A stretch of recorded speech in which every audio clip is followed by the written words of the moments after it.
ओम शांति। 16 मई 2021 बाबा के अव्यक्त महावाक्य हैं। रिवाइज मुरली है 31 दिसंबर 87 की। मुरली का सार है नया वर्ष, बाप समान बनने का वर्ष। तो 87 में बाबा ने, जब 88 शुरू होने वाला है, 87 का लास्ट दिन है, तब बाबा ने नए वर्ष को, उस वर्ष को टाइटल दिया था बाप समान बनने का वर्ष। आज त्रिमूर्ति बाप 3 संगम देख रहे हैं। एक है बाप और बच्चों का संगम, दूसरा है ये युग संगम, तीसरा है आज वर्ष का संगम। तीनों ही संगम अपनी अपनी विशेषता का है। हर एक संगम परिवर्तन होने की प्रेरणा देने वाला है। संगम युग विश्व परिवर्तन की प्रेरणा देता है। बाप और बच्चों का संगम सर्वश्रेष्ठ भाग्य एवं श्रेष्ठ प्राप्तियों की अनुभूति कराने वाला है। वर्ष का संगम नवीनता की प्रेरणा देने वाला है। तीनों ही संगम अपने अपने अर्थ से महत्व रखते हैं। आज सभी देश विदेश के बच्चे विशेष पुरानी दुनिया का नया वर्ष मनाने के लिए आए हैं।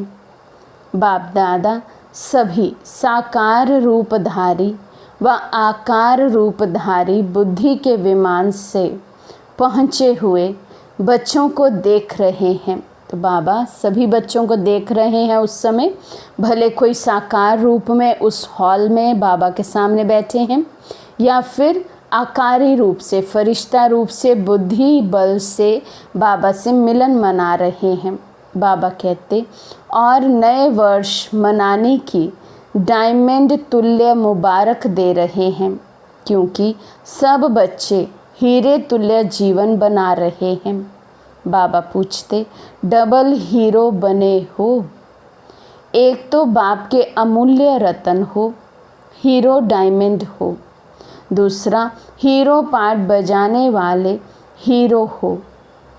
इसलिए बाप दादा हर सेकंड, हर संकल्प, हर जन्म की अविनाशी मुबारक दे रहे हैं। तो बाबा कहते अभी हम क्या बन गए हैं?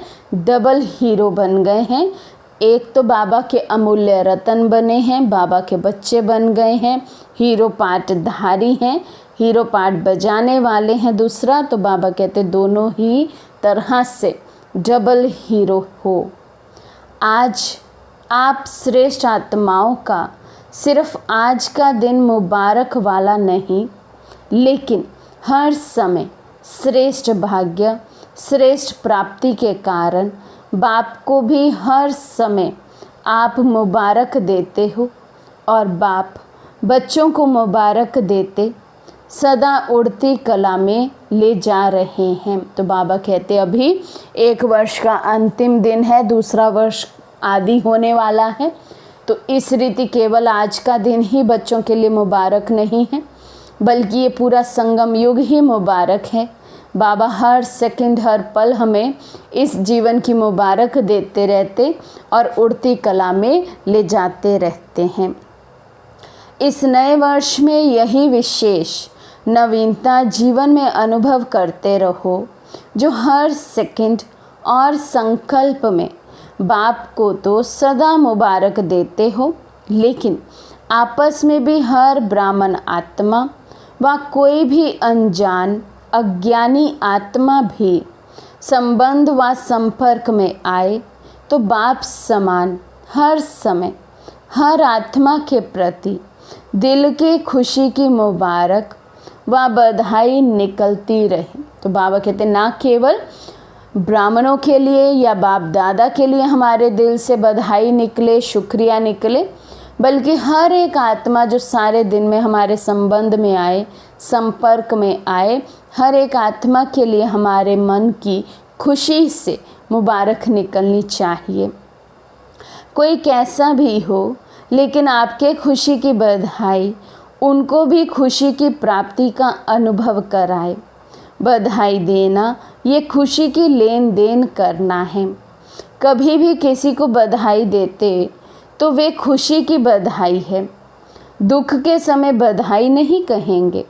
तो हर एक आत्मा को देख खुश होना व खुशी देना, यही दिल की मुबारक व बधाई है। तो बाबा कहते अभी हमारा कर्तव्य क्या है?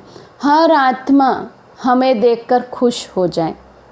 हमारा ऑरा इतना खुशी वाला, इतना हल्केपन का हो कि हर आत्मा, चाहे वो ज्ञानी हो, ब्राह्मण हो या अज्ञानी हो, संबंध संपर्क वाली हो, हर आत्मा मेरे संपर्क में आकर एक खुशी की अनुभूति करे।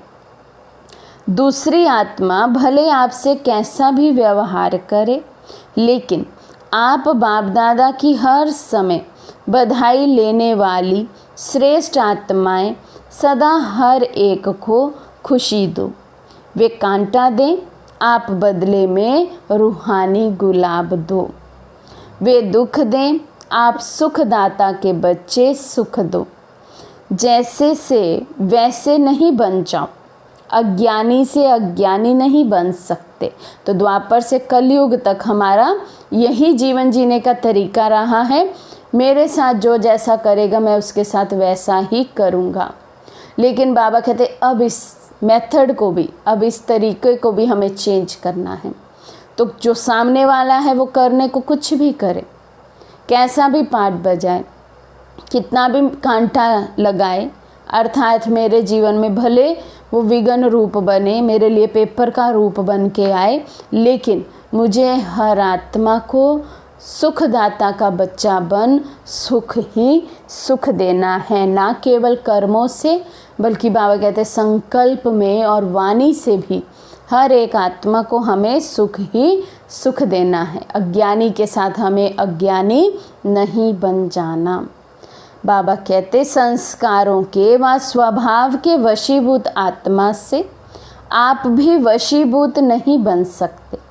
आप श्रेष्ठ आत्मा हर संकल्प में सर्व के कल्याण की, श्रेष्ठ परिवर्तन की, वशीभूत से स्वतंत्र बनाने की दिल की दुआएं व खुशी की मुबारक सदा नेचुरल रूप में दिखाई दे। क्योंकि आप सभी दाता अर्थार्थ देवता हो, देने वाले हो। तो इस नए वर्ष में विशेष खुशियों की मुबारकें देते रहो। ऐसे नहीं कि सिर्फ आज के दिन व कल के दिन चलते फिरते मुबारक हो ये कह के नया वर्ष आरंभ नहीं करना। कहना भले दिल से कहना, लेकिन सारा वर्ष कहना, सिर्फ 2 दिन नहीं कहना। किसी को भी अगर दिल से मुबारक देते हो तो वे आत्मा दिल की मुबारक ले दिल खुश हो जाए। तो हर समय दिल खुश मिठाई बांटते रहना, सिर्फ एक दिन नहीं मिठाई खाना व खिलाना। तो खुशी की दुआएं देना। बाबा कहते ये जैसे कि दिल खुश मिठाई खाना है। अगर हम दिल की मुबारक किसी को देते हैं, दिल से किसी को खुश करने की, खुश होने की कामना करते हैं, तो बाबा कहते जैसे कि दिल खुश मिठाई खिलाते और खाते हैं। तो इसलिए बाबा कहते केवल एक दिन नहीं, बल्कि अब पूरा संगम ही हमें ये मिठाई खानी और खिलानी है। बाबा कहते कल के दिन मुख की मिठाइयाँ जितनी चाहिए उतनी खाना, सभी को बहुत बहुत मिठाई खिलाना, लेकिन ऐसे ही सदा हर एक को दिल से दिल खुश मिठाई खिलाते रहो तो कितनी खुशी होगी।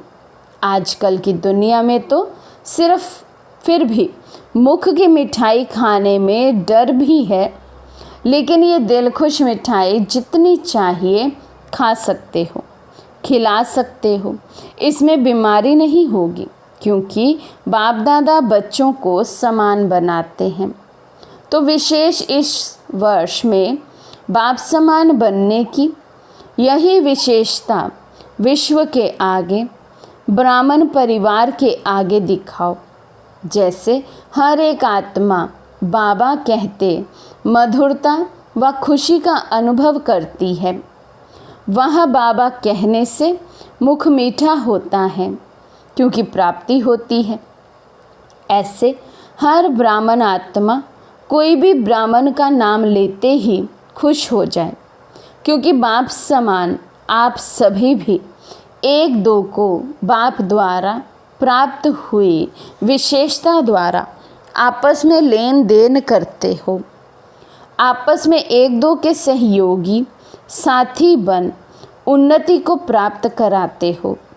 जीवन साथी नहीं बनना, लेकिन कार्य के साथी भले बनो। साथी बनते बनते बाबा कहते आपस में ब्राह्मण ही अटैच ना हो जाएं कि बस अब इस आत्मा के बिना तो हम रह ही नहीं सकते।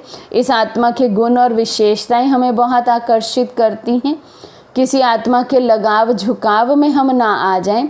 बाबा कहते इसका भी अटेंशन रखना है, लेकिन कार्य में सभी को सहयोग देना है, साथी बनना है। लेकिन मेरा साथी केवल एक बाबा है, इस बात को भी बाबा कहते सदा याद रखना है। हर एक आत्मा अपनी प्राप्त विशेषताओं से आपस में खुशी की लेन देन करते भी हो और आगे भी सदा करते रहना। जैसे बाप को याद करते ही खुशी में नाचते हैं, वैसे हर एक ब्राह्मण आत्मा को हर ब्राह्मण याद करते रूहानी खुशी का अनुभव करे, हद की खुशी का नहीं। हर समय बाप की सर्व प्राप्तियों का साकार निमित्त रूप अनुभव करे। इसको कहते हैं हर संकल्प व हर समय एक दो को मुबारक देना। तो बाबा कहते हैं हर एक आत्मा से दूसरी आत्मा को साकार की भासना आए। तो कैसी वो भावना है बाबा की हम सभी बच्चों के प्रति कि हर एक का एक दो से इतना रूहानी प्यार हो जैसा ब्रह्मा बाप का हम सब बच्चों से है। तो बाबा कहते सबका लक्ष्य तो एक ही है कि बाप समान बनना ही है, क्योंकि समान के बिना तो ना बाप के साथ स्वीट होम में जाएंगे और ना ब्रह्मा बाप के साथ राज्य में आएंगे। जो बाप दादा के साथ अपने घर में जाएंगे वही ब्रह्मा बाप के साथ राज्य में उतरेंगे। ऊपर से नीचे आएंगे ना, सिर्फ साथ जाएंगे नहीं लेकिन साथ आएंगे भी। पूज्य भी ब्रह्मा के साथ बनेंगे और पुजारी भी ब्रह्मा बाप के साथ बनेंगे। तो अनेक जन्मों का साथ है, लेकिन उसका आधार इस समय समान बन साथ चलने का है। तो जो इस समय अर्थात संगम पर बाप समान बन जाएगा वही बाप के साथ जाएगा और फिर वही बाप के साथ सतयुग में आएगा। तो बाबा कहते सतयुग में भी हम श्री कृष्ण के कितने पास होंगे, कितने साथ होंगे, वो इस समय हम बाबा के कितने समान बनते हैं, बाप दादा के कितने समीप सारा दिन रहते हैं, उस बात पर आधारित है। बाबा कहते इस वर्ष की विशेषता देखो, नंबर भी 8 है। 8 का कितना महत्व है। अगर अपना पूज्य रूप देखो तो अष्टभुजाधारी, अष्ट शक्तियाँ उसी की ही यादगार है। अष्ट रत्न, अष्ट राजधानियाँ, अष्ट का भिन्न भिन्न रूप से गायन है। इसलिए ये वर्ष विशेष बाप समान बनने का दृढ़ संकल्प का वर्ष मनाओ, क्योंकि 87 ख़त्म हो 88 आ रहा है।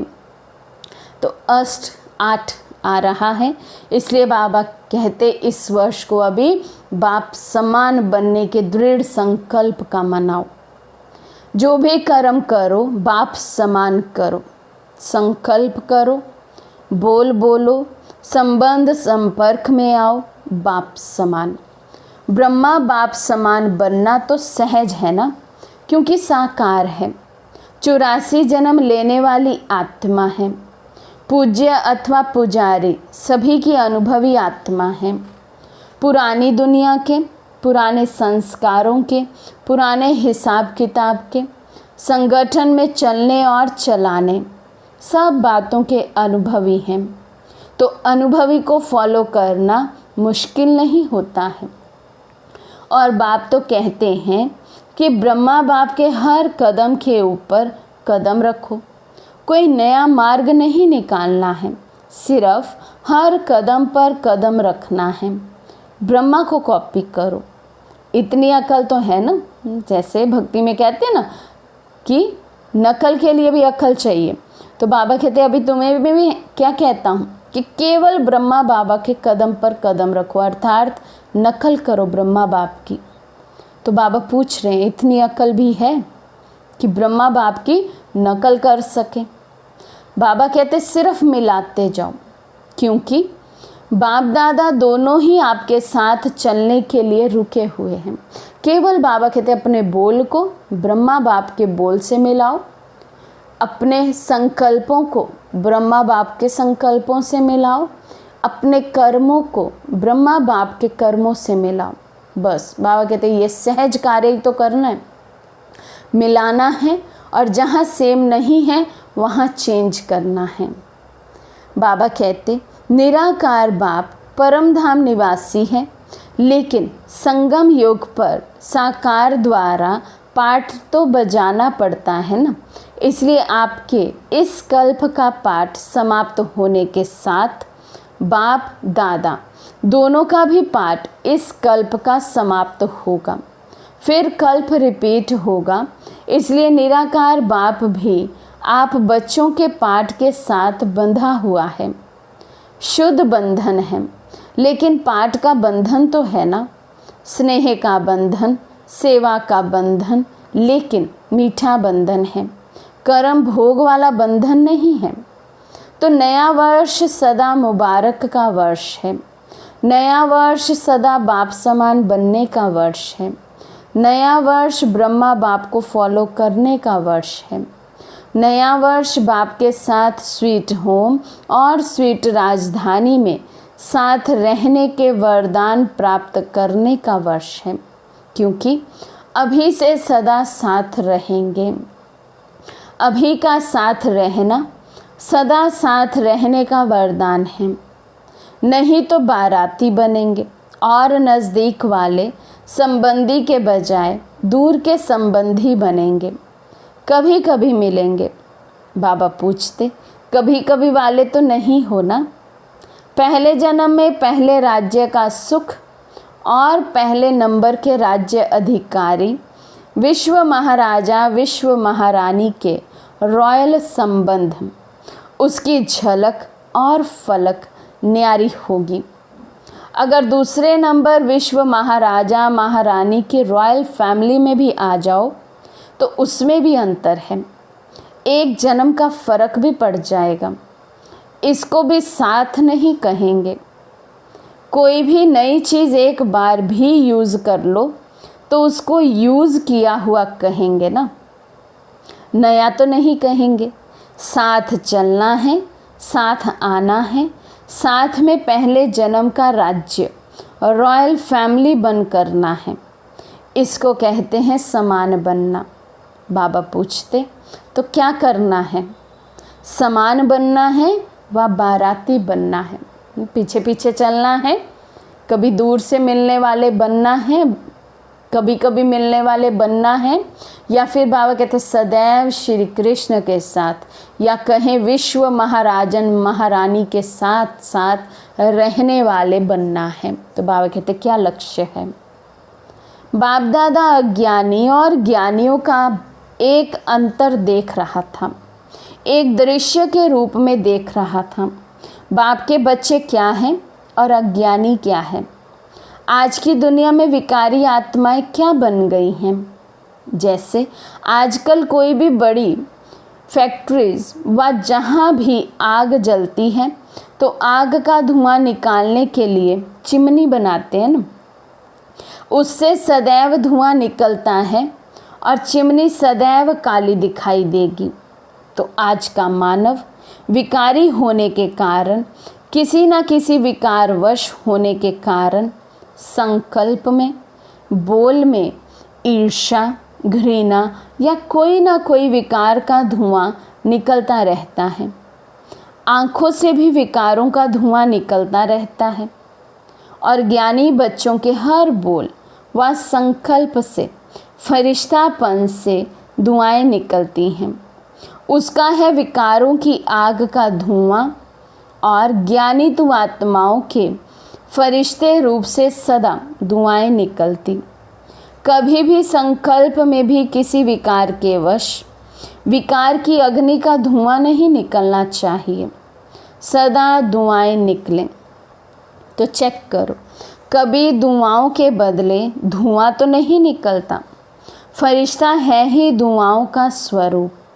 जब कोई भी ऐसा संकल्प आए या बोल निकले तो ये दृश्य सामने लाना, मैं क्या बन गया, फरिश्ते से बदल तो नहीं गया।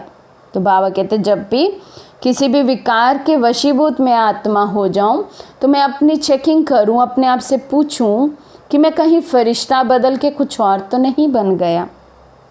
बाबा कहते व्यर्थ संकल्पों का भी धुआं है, वे जलती हुई आग का धुआं है, वे आधी आग का धुआं है।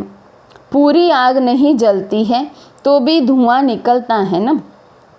तो ऐसे फरिश्ता रूप हो जो सदा दुआएं निकलती रहे। तो व्यर्थ संकल्प बाबा चले, बाबा कहते वे भी जैसे आधी आग तो लगी हुई, भले वो सिर्फ संकल्पों के लेवल पर है, वाणी में नहीं आया, कर्म में नहीं आया, लेकिन संकल्पों के लेवल पर भी चलना, बाबा कहते आधी आग तो लगी। तो आधी आग का भी बाबा कहते धुआं तो निकलता है ना। इसको कहते हैं मास्टर दयालु, कृपालु, मर्सीफुल। बाबा कहते हैं हर समय अपने फरिश्ता स्वरूप में स्थित रहना, सभी आत्माओं को दुआएं देते रहना, इसी को कहा जाता है मास्टर दयालु, कृपालु, मर्सीफुल। तो अभी ये पाठ बजाओ, अपने ऊपर भी कृपा करो तो दूसरे पर भी कृपा करो। जो देखा जो सुना वर्णन नहीं करो, सोचो नहीं। व्यर्थ को ना सोचना ना देखना, ये है अपने ऊपर कृपा करना। और जिसने किया व कहा उसके प्रति भी सदा रहम करो, कृपा करो। अर्थात जो व्यर्थ सुना देखा उस आत्मा के प्रति भी शुभ भावना, शुभ कामना की कृपा करो। और कोई कृपा नहीं व कोई हाथ से वरदान नहीं देंगे, लेकिन मन पर नहीं रखना, ये है उस आत्मा के प्रति कृपा करना। अगर कोई भी व्यर्थ बात देखी हुई व सुनी हुई वर्णन करते हो, अर्थात व्यर्थ बीज का वृक्ष बढ़ाते हो, वायुमंडल में फैलाते हो, ये वृक्ष बन जाता है। क्योंकि एक जो भी बुरा देखता व सुनता है तो अपने एक मन में नहीं रख सकता, दूसरे को ज़रूर सुनाएगा, वर्णन ज़रूर करेगा, और एक का एक होता है तो क्या हो जाएगा, एक से अनेकता में आ जाते हैं। और जब एक से एक माला बनती जाती है तो जो करने वाला होता है वे और ही व्यर्थ को स्पष्ट करने के लिए जिद में आ जाता है। तो वायुमंडल में क्या फैला, व्यर्थ। तो बाबा कहते हैं जिसके प्रति हम व्यर्थ की बातें बनाते हैं, जब वो बातें उस तक पहुंचती है फिर वो आत्मा को जिद आ जाती है कि अब तो मुझे खुद को स्पष्ट करना ही है, सिद्ध करना ही है। तो इसलिए बाबा कहते हैं वायुमंडल ही फिर कौन सा बन जाता है, व्यर्थ का। ये धुआं फैलाना, ये धुआं हुई या धुआं, इसलिए व्यर्थ देखते हुए सुनते हुए स्नेह से शुभ भावना से संभालो, विस्तार नहीं करो। इसको कहते हैं दूसरे के ऊपर कृपा करना, अर्थात दुआ करना। तो तैयारी करो समान बन साथ चलने और साथ रहने की। ऐसे तो नहीं समझते हो कि अभी यहाँ ही रहना ठीक है, साथ चलने की तैयारी अभी नहीं करें, थोड़ा और रुकें।